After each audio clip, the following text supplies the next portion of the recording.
अस्सलाम वालेकुम नाज़रीन, मैं हूं मियां दाऊद और आप देख रहे हैं मेरा यूट्यूब चैनल। पाकिस्तान की तारीख़ का सबसे अहम फ़ैसला आज आया है, जिसके ज़रिए पाकिस्तान में आइन और कानून की बालादस्ती पर यकीन रखने वालों को एक थोड़ी सी आज़ादी हकीकी मानों में नसीब हुई है, क्योंकि आज पाकिस्तान की सबसे बड़ी अदालत सुप्रीम कोर्ट के मिस्टर जस्टिस काजी फ़ाइज़ ईसा, जो 2023 में पाकिस्तान के चीफ जस्टिस होंगे, उनके ख़िलाफ़ रेफरेंस का फ़ैसला आ गया है। इस फ़ैसले की तशरीह क्या है, ये फ़ैसला क्या है और इसके असरात कहाँ तक जाएंगे, इसके बारे में आपसे तफसील से बात की जाएगी। आपने अगर इस चैनल को सब्सक्राइब नहीं किया तो कर लें, ताकि मुस्तक़बिल में भी आपको ऐसी अहम ख़बरें और अहम तज़किये जो हैं वो मिलते रहें। सबसे पहले फ़ैसले पे बात करते हैं। सुप्रीम कोर्ट के 10 रुकनी बेंच ने 9-1 की तादाद के साथ सदर पाकिस्तान आरफ अलवी की तरफ से मिस्टर जस्टिस काजी फ़ाइज़ ईसा के ख़िलाफ़ जो रेफरेंस भिजवाया गया था, उसको बदनीयती की बुनियाद के ऊपर कलअदम करार दे दिया है। और जो शोकाज़ नोटिस जारी किया गया था मिस्टर जस्टिस काजी फ़ाइज़ ईसा को, वो भी वापस कर दिया गया है। हुकूमत का ये मौक़िफ़ था कि अगर रेफरेंस ख़त्म भी हो जाए तो शोकाज़ नोटिस ख़त्म नहीं होगा। इस चीज़ को कवर करते हुए सुप्रीम कोर्ट के 10 रुकनी बेंच ने ये शोकाज़ नोटिस भी ख़त्म कर दिया है और बदनीयती की बुनियाद के ऊपर सदर पाकिस्तान की तरफ से मिस्टर जस्टिस काजी फ़ाइज़ ईसा के ख़िलाफ़ दायर किया गया रेफरेंस जो है वो भी कलअदम करार दे दिया है। इसके अलावा मुख्तसर फ़ैसले में सुप्रीम कोर्ट ने जो एसेट रिकवरी यूनिट था, जिसको बकौल मिस्टर जस्टिस काजी फ़ाइज़ ईसा बहरूपिये चला रहे थे, शहजाद अकबर जैसे बहरूपिये, उसकी तमाम कार्रवाई को भी सुप्रीम कोर्ट ने अपने इस फ़ैसले के ज़रिए कलअदम करार दे दिया है। और ये लिखा है कि जो ARU है, एसेट रिकवरी यूनिट, इसको बिल्कुल ये इख्तियार नहीं था कि वो किसी भी जज के ख़िलाफ़ या किसी भी शहरी के ख़िलाफ़ तहकीकात करता, उसकी बीवी की तस्वीर खींचता, उसकी बीवी की जासूसी करता, या मिस्टर जस्टिस काजी फ़ाइज़ ईसा की जो बेटियां हैं और बेटे हैं उनकी जासूसी करता।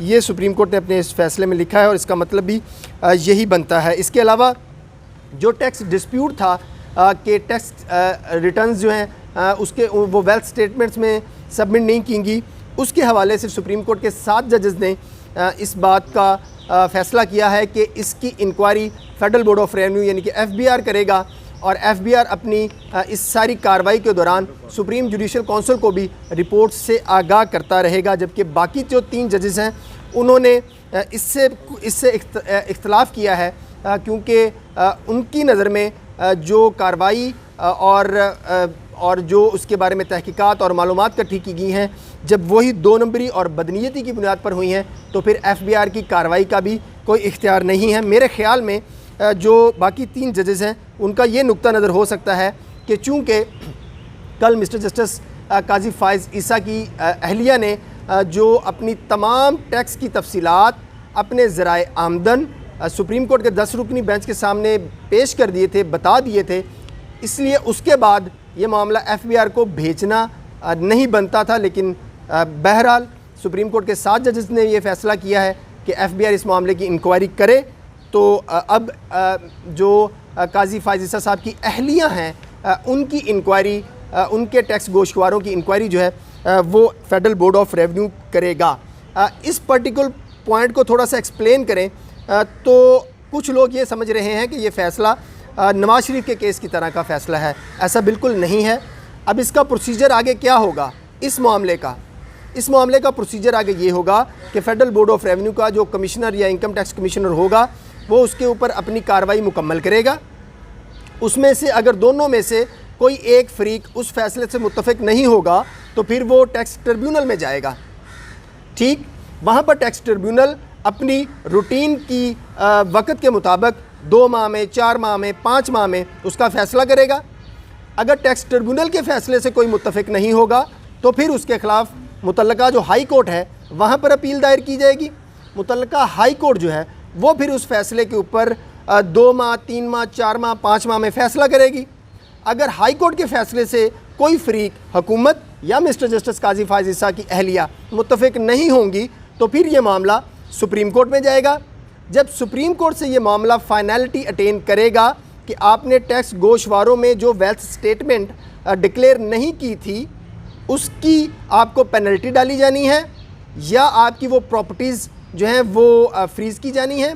उसकी फाइनलिटी अटेन करने के बाद सुप्रीम जुडिशल कौंसिल इस मुख्तसर फ़ैसले और जो तफसीली फ़ैसला आएगा उसकी रोशनी में कार्रवाई करेगी। उससे पहले सुप्रीम जुडिशल कौंसिल जो है वो कार्रवाई नहीं कर सकती। ये तासुर दिया जा रहा है मुख्तसर फ़ैसले से कि FBR की कार्रवाई की रिपोर्ट चूँकि सुप्रीम जुडिशल कौंसिल के रजिस्ट्रार को वक्तन फ़वक्तन भिजवाई जाएगी, तो जैसे ही FBR की कार्रवाई मुकम्मल होगी और अगर उसमें जज का कोई जुडिशल मिसकॉन्डक्ट निकलता है, मिस्टर जस्टिस काजी फायज़ ईसा का अगर कोई जुडिशल मिसकॉन्डक्ट निकलता है, तो सुप्रीम कोर्ट अगर चाहे तो वो उसके ऊपर आज खुद नोटिस लेगी। लेकिन अगर उनकी अहलिया का निकलता है तो supreme judicial council mister justice Qazi Faez Isa के ख़िलाफ़ आज खुद नोटिस की कार्रवाई करने की भी अथॉरिटी नहीं रखती।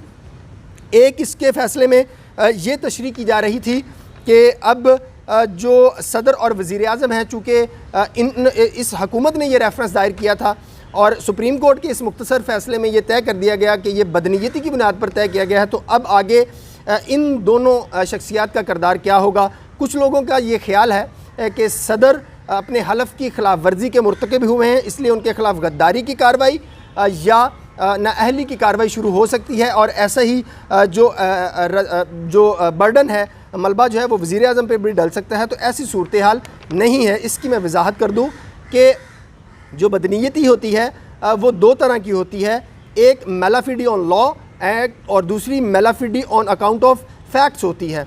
इफ्तिखार चौधरी साहब वाले केस में भी उन्होंने मेलाफिडी ऑन लॉ कह दिया था, यानी कि आपने कानून को नज़रअंदाज करते हुए बदनीयती की है और कोई कार्रवाई की तो उसके ऊपर कोई डेक्लेरेशन जो है वो सदर और वज़ीर आज़म पर नहीं आता। सदर और वज़ीर आज़म महफूज हैं। ये फ़ैसला, ये जो इंटरप्रिटेशन कर रहे हैं ये बिल्कुल गलत है। ये आज के सुप्रीम कोर्ट के मिस्टर जस्टिस काजी फायज़ ईसा से मुतल्लिक़ जो फ़ैसला किया गया है उसकी कानूनी पहलू ये है और उसकी कानूनी तशरीह मेरी नज़र में और मेरे जो सीनियर कुछ लॉयर से बात हुई है उनकी नज़र में इसकी इतनी इंटरप्रिटेशन बनती है, इससे ज़्यादा नहीं बनती। लेकिन इसके सियासी और जो हमारी सोसाइटी के ऊपर असरात हैं वो बहुत दूर रस उसके नताइज जो हैं वो सामने आएंगे। पाकिस्तान की सोसाइटी जब से इमरान खान की हुकूमत आई है एक घुटन का शिकार है। यहाँ पर कोई बंदा अगर अपनी मर्ज़ी की कोई पोस्ट करता है इमरान खान के ख़िलाफ़ तो उसको जो है वो उठा लिया जाता है और इसके साथ अगर कोई जज जो है वो आइन और कानून के मुताबिक फ़ैसला करता है तो उसको मिस्टर जस्टिस काजी फायज़ ईसा की तरह घेरने की कोशिश की जाती है। इस फ़ैसले के साथ पाकिस्तान के जो आइन और कानून की बालादस्ती पर यकीन रखने वाले लोग हैं उन्होंने एक ठंडी सांस ली है। पाकिस्तान की अदलिया के बहुत सारे जजेस जो हैं वो एक दबाव और एक खौफ का शिकार थे, लेकिन सुप्रीम कोर्ट ने अपने अदारे को बचाया है। इस अदारे को बचाने का मतलब ये है कि सुप्रीम कोर्ट ने पाकिस्तान को बचाया है, पाकिस्तानी कौम को बचाया है। जो लोग खुलकर आइन और कानून के मुताबिक फ़ैसला करना चाहते थे लेकिन वो डरते थे क्योंकि जिस तरीके से काजी फायज़ ईसा की, उनकी अहलिया की, उनकी बेटियों की, उनके बेटे की जासूसी की तस्वीर बनाई गई, वैसे ही जज साहबान बिल्कुल खौफ का शिकार थे। कुछ जज साहबान इस फ़ैसला आने से यकीनन पाकिस्तान की अदलिया के जो जजेस हैं वो मजबूत होंगे और मज़ीद बेहतर तरीके से आइन और कानून के मुताबिक फ़ैसले करेंगे। इसी तरह पाकिस्तान के जो अवाम हैं वो भी अब खुली फ़ज़ा में सांस लेंगे।